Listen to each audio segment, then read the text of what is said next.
मी अभिनेत्री सोनाली कुलकर्णी तुम्हा सगळ्यांना नवरात्र उत्सवाच्या हार्दिक शुभेच्छा. काय मग नवरात्र उत्सव म्हटल्यानंतर डोळ्यासमोर काय काय येतं? अर्थातच गरबा, दांडिया, दुर्गा माताच्या वेगवेगळ्या पैलूंना दर्शवणारे रंग. रंग म्हटलं की हे सगळे 9 रंग जे आहेत ते आपल्या सगळ्यांना सगळ्यात जास्त आवडतात. आज कोणता रंग आहे, आज कोणत्या रंगाची साडी आहे, आज नेमकं काय घालायचंय. जेव्हा या सगळ्या गोष्टींची चर्चा वाढते तेव्हा मला असं वाटतं की रंगांविषयीचं आकर्षण आणि प्रेम हे आपल्याला सगळ्यांना जास्त वाटायला लागतं, कारण आपण हे सगळे रंग पाहतो. बट व्हॉट अबाउट पीपल ज्यांना हे रंग दिसत नाहीत? ते हे रंग कसे पाहत असतील? हे अरे लाईट्स, हॅलो. बघतो, एक मिनिट. Thank God. अरे लाईट आली. I know. इनफॅक्ट मला भीती वाटली होती की मुंबईत लोड शेडिंग सुरू झाले की काय. पण एक मिनिट, तुम्ही काय करता इथे?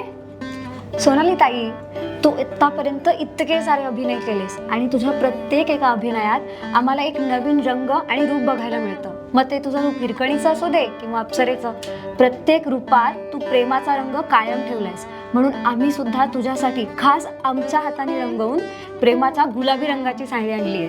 ही बघ, आय होप तुला आवडेल. ओ माय गॉड, किती गोड. हे तुम्ही सगळ्यांनी मिळून केलंय? हो. ओ स्वीट. मी बघू? हो. वा वा वा. माझा अत्यंत लाडका कलर आहे हा आणि साडी मला प्रचंड आवडते. वा वा वा वा वा. तुम्हाला प्रश्न पडला असेल ना की आता माझ्या आजूबाजूला कोण आहेत? सांगते. सो आज माझ्या बरोबर आहेत श्रीरंग फाउंडेशनच्या काही अत्यंत स्पेशल मुली. खरं तर त्यांना रंग पाहता येत नाही, पण अंतर्मनातून रंग ओळखून साडी रंगवली आहे त्यांनी. वावा. आणि मला नेसवताय सुद्धा. तुम्हाला नेसवता येते? तुम्ही नेसता साडी स्वतः? हो. वा. आणि नेसवली आधी कोणाला की पहिल्यांदा नेसवताय? पहिल्यांदा स्वतः, नंतर तूच राहील. क्या बात आहे. वा वा. म्हणजे मी स्पेशल आहे. तुम्हाला यांची नावं सांगते पटापटा. सो माझ्याकडे आता ही जी अत्यंत हुशार मुलगी दिसते तुम्हाला, आकांक्षा, तुझा चेहरा दाखव लोकांना. ही आहे आकांक्षा.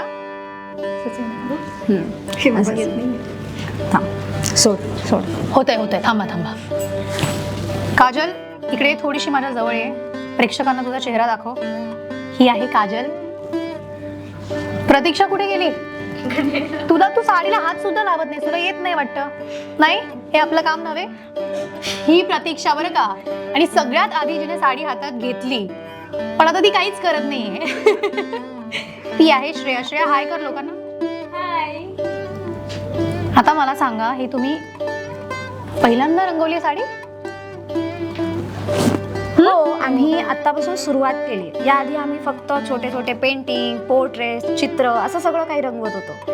पण आता आम्ही सुरुवात केली फॅब्रिक रंगवण्यासाठी. मग त्याच्यात साडी असू दे, जॅकेट असू दे किंवा स्ट्रोल्स असू दे, असं खूप काही आम्ही रंगवतो. त्यात साडी तुला गिफ्ट केली आहे. मला सांग, तुझा आवडता रंग कोणता? मला sky blue. Sky blue? Yes. Sky blue रंग खाली. ओके सॉरी, काम चाललंय.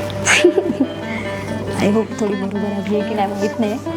वा, निर्या तर जमल्यात एकदम व्यवस्थित.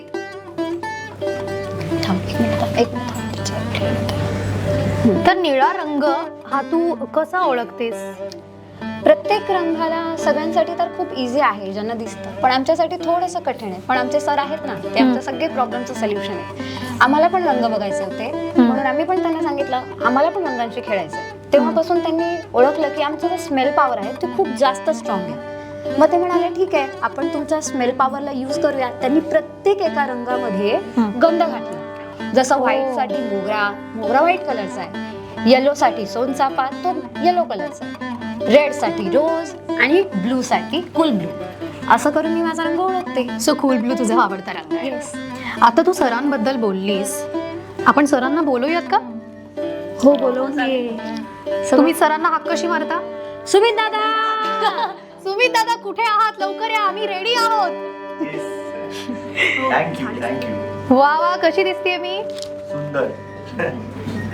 अप्सरा. क्या बात आहे यार, मला खूप कौतुक वाटतंय की तुम्ही सुमित, एकदा तुम्ही मध्ये या आधी. हे आहेत सुमित दादा, श्रीरंग फाउंडेशन, ज्याच्याबद्दल मी तुम्हाला मगाशी सांगितलं. सुमित दादांना आपण विचारूच यात त्यांच्या फाउंडेशन बद्दल आणि रंगगंध या कॉन्सेप्ट बद्दल. पण मला सगळ्यात आधी तुमचं कौतुक करायचंय आणि तुमचे आभार मानायचे. तुमच्या निमित्ताने या सगळ्या मुलींचे आभार मानायचे की माझी नवरात्र अगदी स्पेशल केली होती तुम्ही. इतकी सुंदर साडी मी नवरात्रीत एकही साडी यावर्षी घेतली नव्हती, कारण की मला माहिती होतं काहीतरी स्पेशल माझ्या आयुष्यात घडणार आहे. सो थँक्यू त्यासाठी. तर सुमित दादा, आम्हाला जाणून घ्यायचंय तुमच्या फाउंडेशन विषयी आणि रंगगंध या संकल्पनेबद्दल.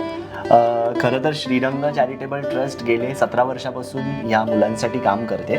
बेसिकली मी जिथे राहायचो त्याच्या समोरच कमला मेहता शाळा होती. बरं. तर ह्या शाळेत असल्यापासून म्हणजे मला असं नेहमी वाटायचं की मी जे चित्र काढलंय ते मी बघू शकतोय, पण ज्यांना दिसत नाहीये ते कसं चित्र बघतील, आणि तिथे जर त्यांनी बघितलं तर खरं मी काढतोय ते चित्र आहे असं मला वाटायला लागलं. आणि मग तेव्हापासून या मुलांना शिकवण्याची प्रोसेस सगळी सुरू झाली. बरं. पण शिकवताना पहिल्यांदा चित्रकला ओरिगामी, शिकवली. चित्रकला, हस्तकला हे सगळं शिकवायला लागलो. आणि शाळेत असताना आम्ही शाळेपुरतं मी त्यांना काढून द्यायचो, त्यांनाच हाताने घेऊन मी रंगवायचो, असं सगळं चालायचं.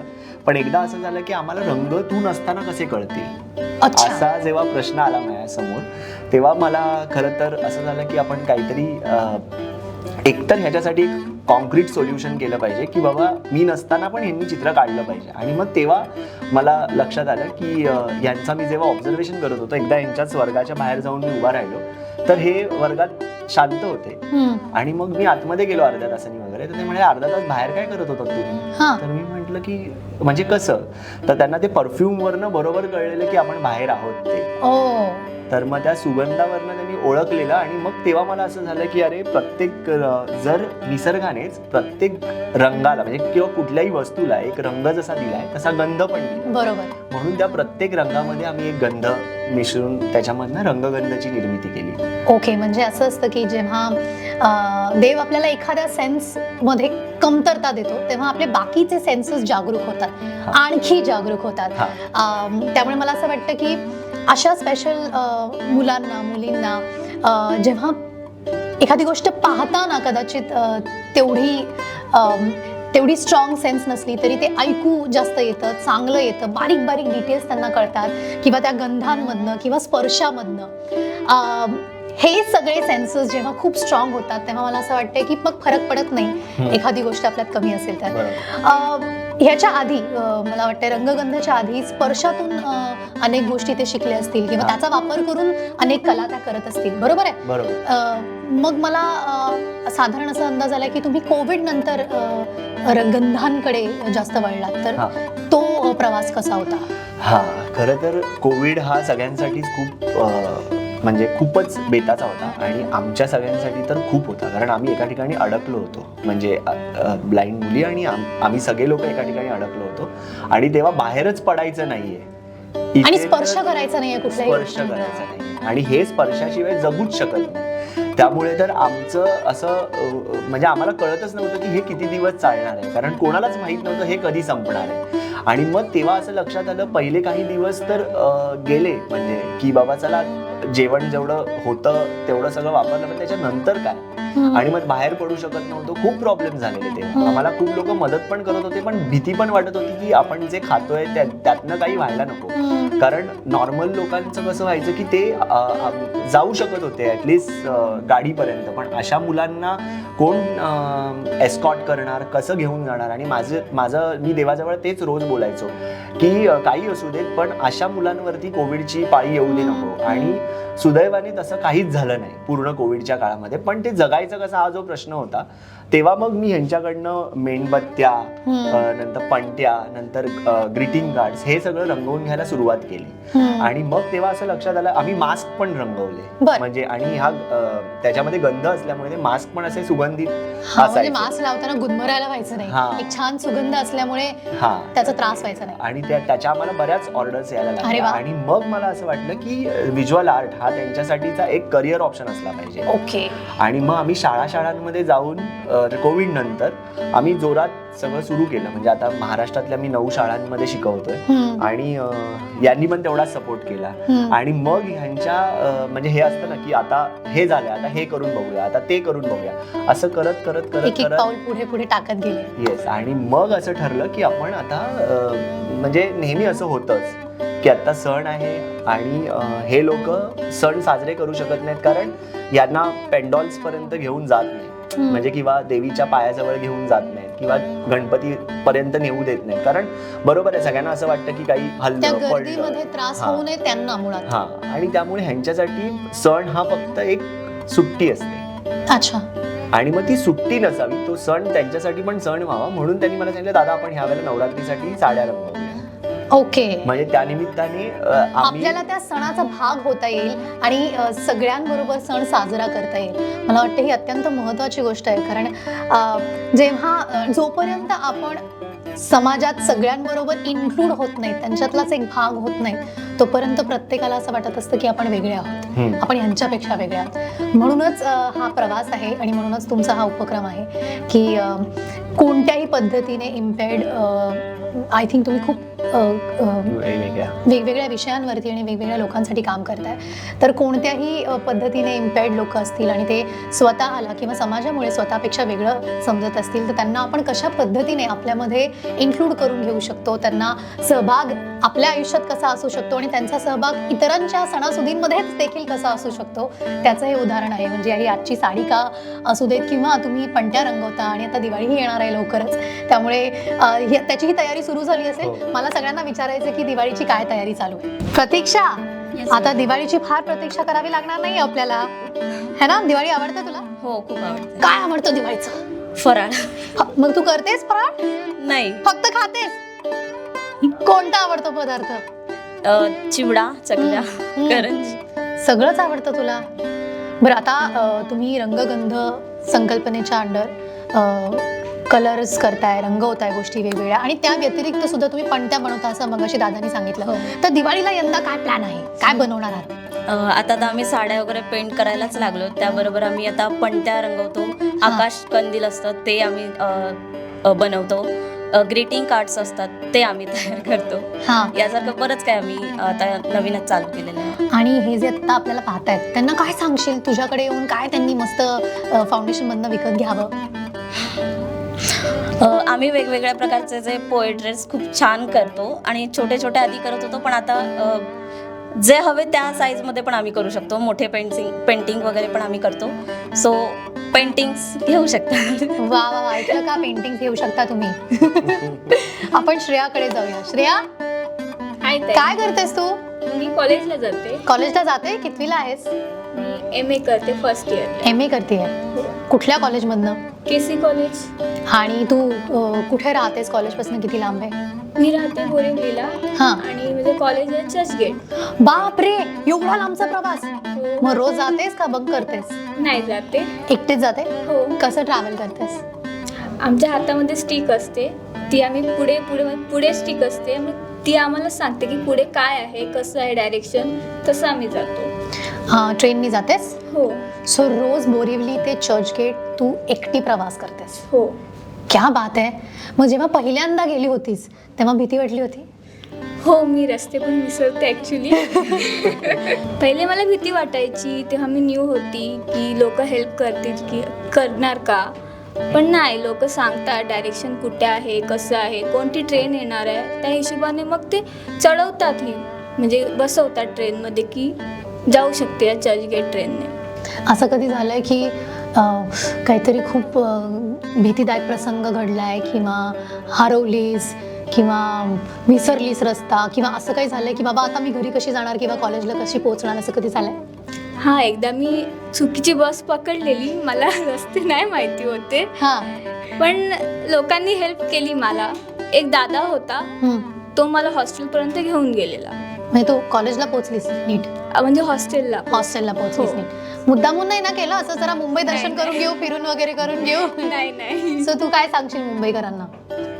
असंच जे कोण भेटतात त्यांना हेल्प करा, त्यांच्याशी चांगलं बोला, खरं तर हे जॅकेट जे दिसतंय सगळं, हे स्पेशल दिसतंय. हे पण प्रतीक्षा आणि आकांक्षाने केलंय. वा वा. आणि त्या असं काय काय काय काय करत असतात आणि मला फुल सरप्राईज करत असतात. मला असं वाटतं हिरवा रंग प्रतीक्षाचा फेवरेट असेल. होमण होमण माझा पोपट केलास. हो म्हणायचं अशा वेळेला. होमण होमण. हो बघितलं मी काय गेस केलं. कारण आकांक्षा मगाशी काय म्हणाली की तिचा फेवरेट कलर स्काय ब्लू आहे. मी याच्यावर सगळं ग्रीन दिसतंय म्हणून मी म्हटलं की मग ग्रीन हिचा फेवरेट असणार. हा म्हणजे तिचं दरवेळेला स्विंग्स होत असतात. ती मला येताना सांगत होती की सोनाली ताईला प्लीज सांग हा माझ्या बरोबर एक सेपरेट फोटो काढायला, कारण ती सतत व्हिडिओ बघून आणि अप्सराचा डान्स बघून त्याच्यावरती डान्स शिकले आहेत आणि येताना पण त्या व्हिडिओ बघतच येत होत्या पूर्ण गाडीमध्ये की आता मी असं नाचणार तसं नाचणार, असं त्यांची खूप तयारी असते जर कोणाला भेटत असतात तेव्हा. तुम्हाला माहितीये का अप्सरा आली कोणी शूट केलंय? जे आता आपलं शूट करतात ना त्यांनी केले आणि आपण त्यांना नंतर इकडे बोलूया आणि अप्सरा आलीची स्टेप करायला लावूयात. सरांना येते. तुम्हाला काय वाटतं ते कसले भारी डान्सर आहेत, जलवा डान्सर आहेत ते. हा पण बेसिकली काय होतं आता खूप आपण हे करतोय, पण आपल्या एक समाजात एक असा विषय असतो किंवा एकंदरीत चॅलेंजेस असे असतात की ह्यांना कदाचित चॅलेंजेस आहेत ते खूप आहेत, पण सगळ्यात जास्त माझ्यासाठी चॅलेंज हा असतो की कुठल्याही शाळेमध्ये गेल्यानंतर मुलींच्या हातात मला हात पकडून शिकवावं लागतं. सो त्यावेळेला प्रत्येक वेळेला टीचर्सचा बघण्याचा दृष्टिकोन जो असतो तो खूप वेगळा असतो. मग तेव्हा खूप मला आधी खूप वेळ जावा लागतो, त्यांना समजून द्यावं लागतं, कारण ते खूप वेगळ्या पद्धतीने आपल्याला घेतात. आणि मग मुलांना शिकवताना काय प्रॉब्लेम होत नाही, पण मुलींना शिकवताना हा खूप मेजर दृष्टिकोन अतिशय नाजूक असतो. हा, आणि गावातल्या शाळांमध्ये तर हा खूप मला आलेला प्रॉब्लेम आहे. त्यावेळेला असं होतं की कोणीतरी फिमेल एस्कॉटची गरज असते, पण त्यांना जरी मी शिकवलं आधी तरी पण त्यांच्याकडनं जी होते डिलेव्हर गोष्ट तर त्याच्यामध्ये खूप वेळ जातो आणि मग जी गोष्ट शिकवायची ती राहून राहते. त्यामुळे हा सगळ्यात मोठा, म्हणजे मी हे कधी सांगत नाही पण आता ह्या निमित्ताने सांगतोय, आणि ते खूप डिफिकल्ट आहे. त्यामुळे आपल्याकडे जो म्हणजे लोकांना काय म्हणतात त्यांना की ती जी माणुसकी असायला हवी आहे किंवा जो विचार असायला हवा आहे तो जेव्हा बदलेल तेव्हा ही मुलं नक्की मुख्य प्रवाहात येऊ शकतील. आणि त्या मानाने मला ह्या मुलींना थँक्स म्हणायचं आहे, कारण त्यांना मी कशाही प्रकारे कुठेही आता वर चढून चित्र काढ असं सांगितलं तरी त्या करतात. तेवढा विश्वास निर्माण झाला. आणि जो आपण म्हणतो की ब्लाइंड ट्रस्ट आपण ज्याला म्हणतो तो त्यांचा आहे. त्यामुळे माझ्यासाठी हाच एक मोठा चॅलेंज आहे. आणि तुमच्यासारखे लोक जर ह्याला जोडले गेले आणि तुम्ही येऊन जर ह्या मुलांना जर शिकवलं तर डेफिनेटली ही जी चळवळ आहे ती अजून पुढे जाईल. नक्कीच. पण मला असं वाटतं की आम्ही शिकवण्यापेक्षा इथे आत्ता ज्या मुली आपल्या बरोबर आहेत त्यांच्यापैकी एक मुलगी ही जी माझ्या बाजूला उभी आहे आकांक्षा, ही खूप जास्त टॅलेंटेड आहे. हिच्याकडनंच मला शिकावं लागेल, कारण तिला फक्त नाच नाही तर अजून वेगवेगळे स्किल्स येतात. तर आकांक्षा काय ग, तू काय काय करतेस? जास्त तर काय नाही, फक्त डान्स, योगा आणि मल्लखांब, जलदीपासनं, असं बरंच काही. म्हणजे जास्त काही नाही. मी एवढी मोठी लिस्ट तू बोलून दाखवलीस. हे सगळं तू कुठे शिकलीस आणि कसं काय करतेस? हे सर्व तर शाळेत असल्यापासूनच आता पाया घातलेला गेला आहे. मल्लखांब तर me when I was in first standard तेव्हापासून देशपांडे सरांकडे शिकते. त्याच्यानंतर योगामधली रुची वाढत गेली. पुढे मला योगाचे सर भेटले. मी आता स्टेट लेवल व्हिज्युअली इम्पेअर्ड लोकांसाठी झालेली योगासनाची कॉम्पिटिशन होती, त्याच्यामध्ये पण प्राईज घेतलं. आणि मग त्याच्यानंतर सगळं काही येऊन दादाकडे थांबलंय आणि आता दादासोबत प्रवास सुरू झालाय आणि आता दादावरून तो बाबापर्यंत पोहोचलेला आहे. तर असा सर्व काही प्रवास सुरू आहे. आणि ते काय ते फोरहेड वरती कपाळावर जलदीपासन. जलदीपासन म्हणजे काय ग? जलदीपासन it's a kind of yoga. त्याच्यामध्ये इतर वेळेस तर आपण शरीराला आराम देण्यासाठी, एक्सरसाइज करण्यासाठी different kind of yoga posture करतो, पण जलदीपासन करत असताना आपल्या माथ्यावर एक ग्लास असतो काचेचा आणि त्यामध्ये मेण असतं आणि जरासं पाणी आणि त्यामध्ये दिवा असतो जळता. तर आपलं कॉन्सन्ट्रेशन आणि सर्व काही हिंमत आणि सगळं काही एकवटून जेव्हा आपण खूप कॉन्सन्ट्रेटिव्हली एखादा योगा करतो, जेव्हा आपल्या फोरहेडवर असो so we cannot be turn, तो आपल्याला एकदम कॉन्सन्ट्रेटिव्हली योगा करायचा असतो आणि तेव्हा आपलं संपूर्ण लक्ष आपल्या शरीरावर असतं. तर त्यालाच म्हणतात जलदीपासना. संपूर्ण लक्ष शरीरावर असतं की मनावर असतं? शरीरावर पण असतं, कारण की मन जर का इकडे तिकडे गेलं आणि हात चुकीच्या दिशेने हल्ले तर दिवा सरकेल. हो, तर मग यातनं डेली लाईफमध्ये तू काय शिकतेस या Daily- आसनातनं? डेली लाईफमध्ये काय शिकते, आपलं पूर्ण आयुष्य योगासनांवर आहे. आपण साधं बसताना वज्रासनात बसतो, आपण मांडी घालताना पालथी घालून बसतो, आपण क्रॅम्प्समध्ये बटरफ्लाय पोझिशन करतो, आपण कुठली अशी गोष्ट आहे जी योगाला सोडून करतो. हात आपण पसरवले की स्ट्रेचिंग करतो, आपण पुढे वाकलं की फॉरवर्ड बेंडिंग आहे, मागे वाकलं की फॉरवर्ड बेंडिंग आहे. किती कुठलीही एकही पोझिशन अशी नाही आहे जी आपण योगाशिवाय करू शकतो. We can not be do. तर प्रत्येक एक क्षणाला आपण हात मुवमेंट करतोय, हे सुद्धा एक्सरसाइज आहे. तर योगा आपल्याला इतकं रिलेट करतं, त्याच्यामध्ये असं वेगळं असं काहीच नाही आपल्या ही वक्ता पण आहे का? हा? म्हणजे डान्स करते, योगा करते, मल्लखांब करते, चित्रकला करते आणि आता ती वक्ताही झाली. मला असं वाटतं की ही मल्टी टॅलेंटेड आहे आणि लवकरच तू स्वतःचं एक यूट्यूब चॅनल उघडू शकतेस, त्याच्यावरती रोज काहीतरी वेगवेगळे इन्स्पिरेशनल सांगू शकतेस. करतेस का सुरू? नको. एवढं बडबड नको मला. एवढी तासभर बोलल्यानंतर हे तू बोलतेस, लोकांचा विश्वास उडेल. पण क्या बात आहे, I am so proud of you. आता मला काजलकडे जायचं, कारण ती फक्त अशी ना नाचते. आपले माझ्याकडे माईक नको यायला, मला नाही फार बोलायचंय है ना, तरी आम्ही तुझ्याकडे येणार आहोत काजल. अशी लपू नकोस मागे, पुढे ये थोडीशी. आणि आता मला सांग की आम्हाला कळलंय की तुला नुकतीच नोकरी लागली आहे, त्याच्यावर येऊच आपण.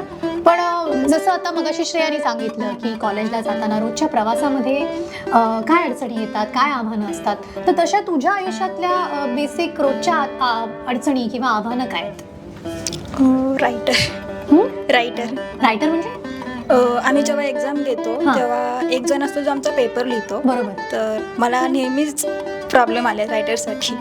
हो, म्हणजे चांगले रायटर्स मिळालेले नाही आहेत. नाही, म्हणजे तुला असं वाटतंय की तुला जे काही येतं ते सगळं सांगून त्या व्यक्तीने लिहावं, हां. एवढं ट्युनिंग झालेलं नाहीये का? ते इतके हुशारच नसतात. कोणी कोणी मधूनच पळून जातात. अरे बापरे, का? ॲक्च्युली काय आहे की ह्यांचा सगळ्यात मेजर प्रॉब्लेम हाच आहे.